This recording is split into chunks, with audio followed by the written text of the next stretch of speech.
वैसे ये कहना गलत नहीं होगा कि आज की डेट में अमेरिका, रशिया और चाइना जैसे देश भारत के साथ किसी भी कंट्रोवर्सी में पड़ने से लाख परहेज करते हैं। फिर मालदीव्स चीज ही क्या है। यहाँ पर साउथ दिल्ली की कॉन्स्टिट्यूएंसी के एरिया जितना तो मालदीव्स है और कई जगह तो भारत की एक डिस्ट्रिक्ट भी मालदीव से बड़ी है। लेकिन मसला ये है कि मालदीव्स के नए प्रेसिडेंट के सर के ऊपर कट्टरपंथी इस्लामिक सोच हावी हो चुकी है। मालदीव्स का आज की डेट में क्या हाल हो रहा है उसको देखने के बाद अब शायद ही भारत का कोई और पड़ोसी देश भारत से पंगा लेगा, क्योंकि मालदीव्स वर्सेस इंडिया की कंट्रोवर्सी में जिस तरह से पूरा भारत यूनाइट हो गया है वैसा कुछ रोज रोज देखने को नहीं मिलता है। इवन जब गलवान घाटी की घटना के समय इंडिया वर्सेस चाइना हुआ था, उस समय भी भारत की प्रोमिनेंट पर्सनैलिटीज ने चाइना के खिलाफ इतना पब्लिक होकर प्रोटेस्ट जाहिर नहीं किया था। और ये समझ आता भी है क्योंकि चाइना एक बड़ा देश है और चाइना के साथ इकोनॉमिक इंटरेस्ट भी है, पैसे का काफी लेन देन है। लेकिन जरूरी नहीं है कि सभी लोग, सभी कंपनीज पैसे को देश से ऊपर रखती हूँ। और एक ऐसी कंपनी है जिसने मालदीव्स को कई करोड़ों रुपए का नुकसान ऑलरेडी दे दिया है और अभी तो ये कंट्रोवर्सी खत्म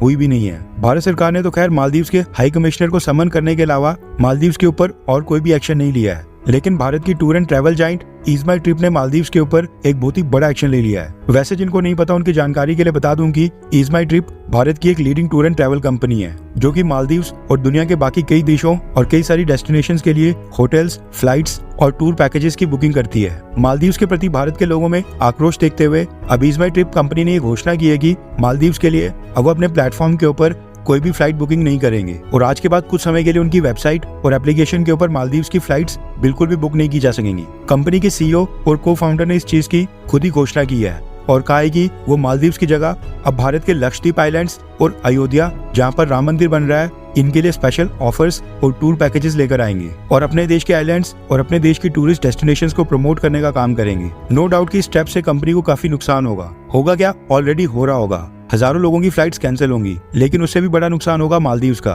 क्योंकि जो भी भारत के लोग अपनी फ्लाइट और होटल बुकिंग्स को कैंसिल कर रहे हैं वो मालदीव जाकर वहां पर करोड़ों रुपए खर्चने वाले थे, जो भारत के लक्षद्वीप आइलैंड्स और भारत की टूरिस्ट डेस्टिनेशंस को जाएगा और भारत के अंदर ही रहेगा। वैसे ईज माई ट्रिप ने तो देश के नाम के ऊपर मालदीव्स को बॉयकॉट करना स्टार्ट कर दिया है, लेकिन हम एटलीस्ट ये कर सकते हैं कि नेक्स्ट टाइम हम जब भी अपना हॉलीडे प्लान कर रहे हो तो अपनी होटल, फ्लाइट्स को बुक करने के लिए हम ईज माई ट्रिप का इस्तेमाल करें, या फिर सबसे पहले भारत को एक्सप्लोर करें और भारत की सभी टूरिस्ट डेस्टिनेशन में विजिट करें और उसके बाद किसी बाहरी देश पर जाएं। और यही हमारी तरफ से भारत के लिए थोड़ा बहुत कंट्रीब्यूशन होगा। ये वाकई में बहुत ही बोल्ड डिसीजन है जो दिखाता है कि भारत की कंपनियां देश की डिग्निटी के लिए पैसों को भी साइड के ऊपर रख सकती हैं। आई होप कि और भी tour and travel companies Maldives को बॉयकॉट करें और इसी तरह मालदीव्स के लिए फ्लाइट्स और होटल बुकिंग अपने प्लेटफॉर्म के ऊपर ना करें।